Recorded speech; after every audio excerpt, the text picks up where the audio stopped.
Kesngi ublay ka wasuk bat ka bakmani pibaro. Hakani ka step ka topik ka bangawan ra apa yang jong pi kalang kumne. Kumno bangin yo mensimukut. We explain ka nagakdin Hindi. Praise the Lord.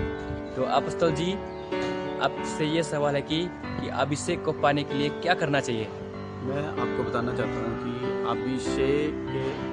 बिना अभिषेक के आप शैतान को कभी भी हरा नहीं सकते। तो आपको अभिषेक कैसे मिलेगा? जैसे कि बादाम को बिना पीसे उसके अंदर से तेल नहीं निकलता, वैसा ही अभिषेक है।